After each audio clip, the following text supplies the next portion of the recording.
Good evening, কেমন আছো সবাই? আশা করি সকলেই ভালো আছো, আমিও ভালো আছি। আজকে একটু রিমি রূপাকে নিয়ে কিছু বলবো। সত্যি করেই আমার না ভীষণ খারাপ লাগছে, কেন জানি না। আমি আগে খুব একটা ওদের ভিডিও দেখতাম না।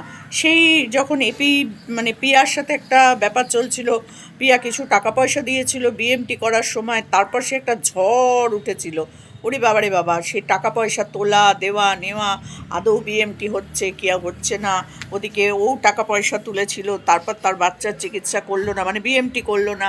এই নিয়ে একটা শোরগোল খুব উঠেছিল, খুব। তো তখনও অনেক অনেক ক্রিয়েটার বলো, ভিউয়ার্স বলো, সবাই কিন্তু এই রূপার পাশে দাঁড়িয়েছিল। সবাই সবাই অনেক অনেক, না আমি নই, আমি তখন ভিডিও করতাম না। তো সেই কারণে ভিডিও করতাম না, মানে মানে ওকে নিয়ে ভিডিও করতাম না। এত হাওয়া না, বসা যাচ্ছে না। তো করতাম না। তো সেই কারণে দেখতাম, কিন্তু কিছু বলতাম না, কারণ ভিডিও ওকে নিয়ে করি না, তো সেখানে গিয়ে আর আমি কি বলবো, তাই। তো এখন আমি ওর ভিডিও মোটামুটি দেখছি, খারাপ লাগছে। একটা ছোট্ট বাচ্চা সেই ছোট্টর থেকে একভাবে কষ্ট করছে কষ্ট করছে। একটা শরীরের তো কষ্ট আছেই, তার সাথে সাথে এই যে ওপর থেকেই ছুঁচ ফোটানো, তারপর ব্লাড নেওয়া, ব্লাড বার করা, তারপর তার নানান রকম পরীক্ষা নিরীক্ষা চিকিৎসা, মানে নাজেহাল ব্যাপার। তবু বলবো বাচ্চাটা অনেক ধৈর্য, বাচ্চাটার অনেক ধৈর্য, সহ্য, সব কিছু আছে, তাই না? অন্য বাচ্চা হলে সারাদিন প্যান প্যান প্যান প্যান করতো। এখনো পর্যন্ত সে কিন্তু ভেঙে পড়েনি, এটাই সব থেকে বড় কথা। না মা না মেয়ে, দুজনের কেউই না। হ্যাঁ, টাকার জন্য একটা কষ্ট হচ্ছে, যার জন্য সে ভুলভাল অনেক কাজও করে ফেলছে, কিন্তু যেটা সত্যি সেটা সত্যি। একটা মা কি না করতে পারে সন্তানের জন্য, তাই না? একটা স্ত্রী কি না করতে পারে স্বামীর জন্য, অনেক কিছু করতে পারে। একটা বাবা কি না করে সন্তানদের জন্য। তো সেই রকমই রূপাও কিন্তু ভীষণ ভীষণ কঠিন লড়াইতে নেমে পড়েছে। আর আমরা যারা পাশে থেকে একটু হলেও সাহায্যের হাত বাড়িয়ে দিতে পারি, তারা কেন আমরা যাব না রূপার পাশে? কেন যাব না রিমির জন্য একটুখানি ভিডিও করে কমিউনিটি পোস্ট দিতে, বা একটা ভিডিও করে শেয়ার করতে, অন্যের মানে ওর ভিডিওটা কেন করতে পারবো না? যাদের সামর্থ্য আছে তারা যদি একটুখানি টাকা দিয়ে ওই বাচ্চাটার সাহায্য করে, কি এমন ক্ষতি হয়? কিচ্ছু ক্ষতি হয় না তো। অনেক টাকা পয়সা আমরা এরকম অনেকভাবে নষ্ট করে দিই, অনেক অকারণ করি, অকারণ, তাই না? একটা রেস্টুরেন্টে খেতে যাই, ভালো লাগলো না খাবারটা, ব্যাস ফেলে দিলাম। তো বিয়ে বাড়িতে দেখো কত কষ্ট করে বাবা তিল তিল করে পয়সা জমিয়ে মেয়ের বিয়ে দেয়, তাই না? অথচ দেখো কী পরিমাণ খাবার নষ্ট হয় সেখানে। লোক ইচ্ছাকৃত নিয়ে নষ্ট করে, কিছু মানুষ আছে, হ্যাঁ দিন দিন দিন দিল, তারপর দেখা গেলো এত খেয়ে নিয়েছে আর মাংস খেতে পাচ্ছে না। এখন মাটনের কত দাম, সেই মাটনও নষ্ট করে। মিষ্টি নিয়ে পাতে মিষ্টি ফেলে দেয়, নেয় কেন? আমি তো বুঝতে পারি না। ওই যে বেঁচে যাওয়া খাবারটা যদি কিছু গরিব দুঃখীকে খাইয়ে দেয়, তারাও একটা দিন একটু ভালো মন্দ খেতে পারে। কিন্তু কিছু মানুষের নিম্ন রুচির জন্য না আজকে সমাজের এই অবস্থা। কিছু করার নেই, আমরা বুঝেও কিছু করতে পারি না।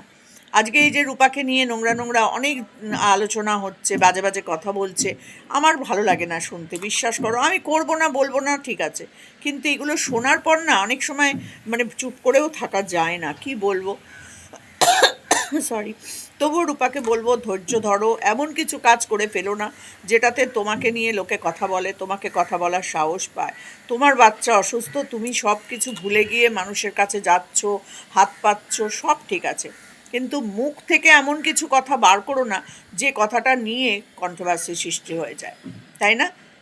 তো যাই হোক, রোহন লিসান তোমার বাড়ি গেছে, খুব ভালো লেগেছে। আর ওরা সত্যিই খুব ভালো ছেলে, যতটুকু সামর্থ্য তারা তাও তোমার হাতে তুলে দিয়ে এসছে। ওই একদিনের যে 8,500 টাকা খরচ, সেটা কিন্তু পুরোটাই ওরা দুই বন্ধু মিলে গিয়ে তুলে দিয়ে এসছে, তাই না?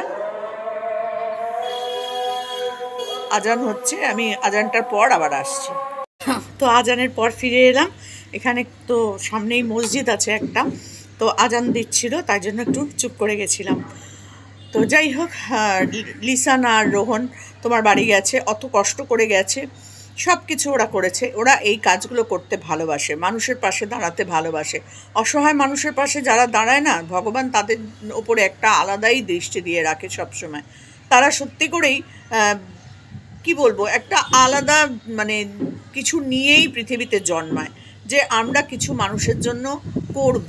আমরা যদি 10 টাকা রোজগার করি, অন্তত 8টা টাকা ওই অসুস্থ অসহায় মানুষের পেছনে খরচ করব। 2টো টাকা তো আমার জন্য থাকলোই, তাই না?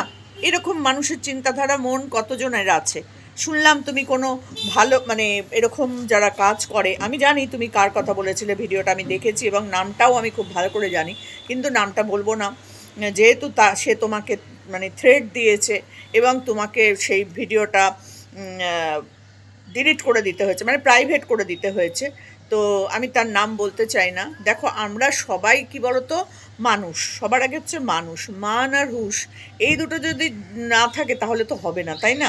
তো সে তোমার বাড়ি কেন আসতে চায়নি, তার পেছনে কী কারণ আছে আমি জানি না, আমরা কেউই জানি না যে তোমার সাথে কি কথা হয়েছিল, কেন তোমাকে এইভাবে বললো, কেন তুমি প্রাইভেট করলে, কেন তোমাকে দিয়ে প্রাইভেট করালো, থানা পুলিশের হুমকি দেখালো, জানি না।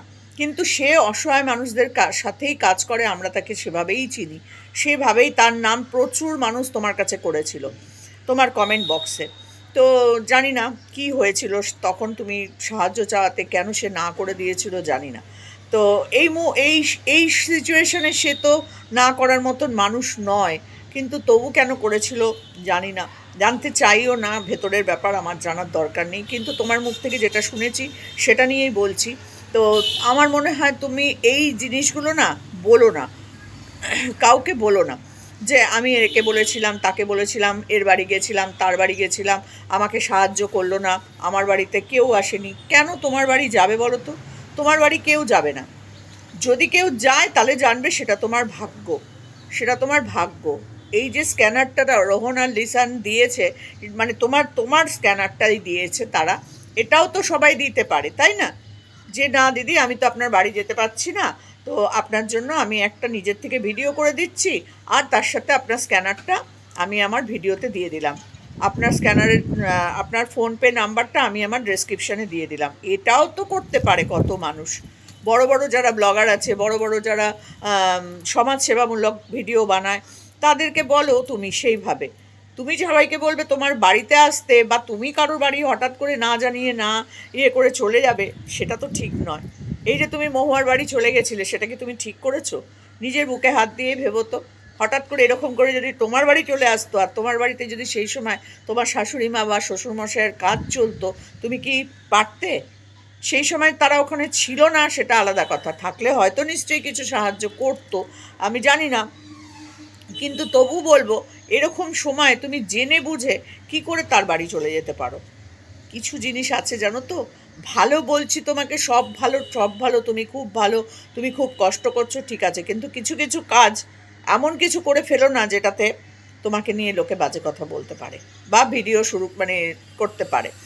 তো মারা মেয়ের জন্য মানে অসুস্থ সন্তানের জন্য অনেক কিছুই করতে পারে, কিন্তু এমন কারোর কাছে এমন কোনো কিছু বলে ফেলো না, বা এমন কোনো কিছু তুমি তোমার ভিডিওর মধ্যে বলো না যেটাতে মাকেই গালাগালি শুনতে হয়, আর মেয়ে সেটা চোখে বসে বসে দেখে যে আমার জন্য আমার মা এইসব গালাগালিগুলো শুনছে। তোমার মেয়ে তোমাকে যখন তুমি কালকে ইঞ্জেকশনটা দিচ্ছিলে, সত্যি আমি না এরকম চোখ বড় বড় করে দেখছিলাম, ঠাকুর ইঞ্জেকশনটা যেন ঠিকঠাক মতন দেয়। জানি তুমি বহু দিন ধরে দিচ্ছ, আর দিতে দিতে তোমার হাত একদম সেট হয়ে গেছে, এটাও খুব ভালো। বাইরের লোক এসে দিতে গেলে 50-60 টাকা 100 টাকা নিয়ে নেবে, তো সেটা তুমি নিজে নিজে দিতে শিখে গেছো, এবং এত সুন্দর করে দিয়েছো যে তোমার মেয়ের কিন্তু একটুও লাগেনি। তোমার মেয়ে আবার জায়গাটা দেখিয়ে দিচ্ছে, তুলো দিয়ে মুছে নিচ্ছে, স্প্রিট দিয়ে যে মুছে নিতে হয় মুছে নিচ্ছে, মানে তোমরা হ্যাবিচুয়েটেড হয়ে গেছো এই ব্যাপারটায়, দিতে দিতে করতে করতে তোমরা একদম মানে শিক্ষিত হয়ে গেছো এই ব্যাপারে। সত্যি ভালো লাগলো যে মা হয়ে তুমি নিজের সন্তানকে বাঁচানোর জন্য কত কিছু করছো।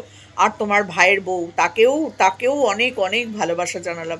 সে হাসি মুখে তোমাদের সাথে সব জায়গায়, তুমি যেখানে যাচ্ছ রিমিকে নিয়ে নিয়ে, সেও কিন্তু তোমাদের সাথে সাথে যাচ্ছে। এরকম ভাইয়ের বউ সত্যিই পাওয়া যায় না, তাই না? তো কপাল করে পেয়েছো, ভগবান আছে বলে না, এইগুলো হচ্ছে ভগবানের দান। দেখো, কেউ না কেউ ঠিক তোমার পাশে থাকবেই। তুমি ভালো থাকতে হবে, তোমাকে ভালো থাকতে হবে, এটা হচ্ছে সব থেকে বড় কথা। তুমি ভালো থাকো, দেখো তোমার পাশে সবাই ভালো থাকবে এবং সবাই তোমার সাথে থাকবে। কিন্তু তুমি যদি বদমাইশি করো তাহলে কিন্তু তোমার পাশে কেউ থাকবে না, তাই না? তো এটাই হচ্ছে কথা, এমন কিছু বলো না। আর রূপাকে দেখে, এই রিমিকে দেখে সত্যিই খুব কষ্ট হয় যে একটা ক্লাস 10-এ পড়া বাচ্চা মেয়ে তার কত যন্ত্রণা সহ্য করতে হচ্ছে, ঠাকুর যেন ওকে সুস্থ স্বাভাবিক করে দেয়। আর তো কতগুলো টেস্ট ফেস্ট আছে বোধহয় বলছিলে তুমি, 20,000 টাকা করে প্রতি মাসে লাগে। সেই টাকাটাও তো জোগাড় করা একটা বড় ব্যাপার, তাই না? কিন্তু কত দিন মানুষ এইভাবে, তুমি কত মানুষের কাছেই বা যাবে? সত্যি আমি আমি এখনও পর্যন্ত ভেবে পাই না। তো আমি প্রত্যেকজনের কাছে, প্রত্যেক ক্রিয়েটারের কাছে একটাই অনুরোধ করব, তোমরা সবাই ওর ভিডিওগুলো একটু শেয়ার করে দিও। পারলে ওকে নিয়ে একটা করে ভিডিও করো, সে নেগেটিভ করো পজিটিভ করো সেটা তোমাদের ব্যাপার, কিন্তু ওর পাশে একটু থাকলে পরে, ওর মেয়েটার জন্য আমি বলছি, আমি ওর রূপার চ্যানেলের জন্যও বলছি না যে রূপার চ্যানেলটাকে খুব বাড়িয়ে দাও, রূপার চ্যানেলটাকে সাপোর্ট করো, না আমি সেটা বলছি না। রিমির জন্য বলছি যে একটা ছোট্ট বাচ্চা এরকমভাবে এত বছর ধরে অসুস্থ, তো তার চিকিৎসার জন্য যতটুকুনি সাহায্য করার তোমরা একটু সাহায্য করো। আর বড় বড় ক্রিয়েটারদেরকেও বলবো তোমরা একটু প্লিজ ওকে একটু হেল্প করো, যাতে ওর চিকিৎসাটা শেষ করতে পারে। সর্বশান্ত হয়ে গেছে, বাড়ি ফাড়ি সমস্ত কিছু বিক্রি করে দিয়েছে, জমি জায়গা যা ছিল সব বিক্রি করে দিয়েছে। একটা 7,000 টাকা না 6,000 কত টাকা বললো দিয়ে একটা সেকেন্ড হ্যান্ড ফ্রিজ কিনে রেখে দিয়েছে শুধু ওষুধ ইঞ্জেকশানগুলো রাখার জন্য।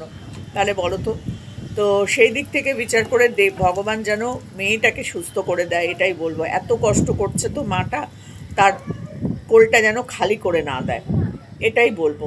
আর তোমরা প্রত্যেকে যারা যারা ওকে ভালোবাসো, যারা ভালোবাসো না তাদের কথা বাদ দাও, আমি তো জানি না কারা ভালোবাসো কারা ভালোবাসো না, তবে ভালোবাসার সংখ্যা মনে হয় বেশি।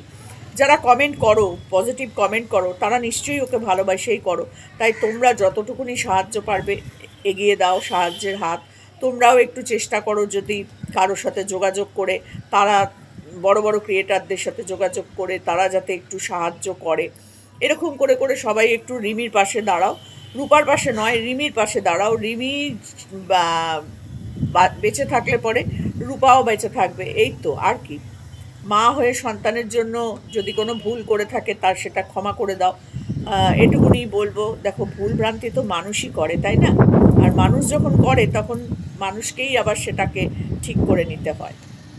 চলো এখানেই শেষ করলাম। রূপাকে বলবো খুব সাবধানে থেকো, কথাবার্তা খুব ভেবেচিন্তে বলো, কারণ অনেক মানুষ তোমার পাশে একটা সময় দাঁড়িয়েছিল, অনেক ক্রিয়েটাররা দাঁড়িয়েছিল, অনেক ভিউয়ার্সরা দাঁড়িয়েছিল, সেই তাদের কথাগুলোও অন্তত বলো, ঠিক আছে? তাদের কথাগুলোও বলো, সেটাও কিন্তু উচিত, তাই না? আর একটা কথাই বলবো, মেয়েটার জন্য সবাই একটু এগিয়ে এসো, যাতে মেয়েটা খুব সুস্থ স্বাভাবিক জীবনটা ফিরে পায়। রিমির জন্যই আমার ভিডিও করা, আমি রূপার জন্য ভিডিও করছি না, আমি রিমির জন্য ভিডিও করছি। তো একটা ছোট্ট বাচ্চা, তো আমাদের সবার ঘরেই তো একটা করে সন্তান আছে, তাই না? তো সেই সন্তানটার মুখের দিকে চিন্তা করে অন্যের সন্তানকে যদি একটু ভালো রাখা যায়, ক্ষতি কী? তো চলো, এটুকুনি বলার ছিল। সুস্থ থেকো, ভালো থেকো, শান্তিতে থেকো।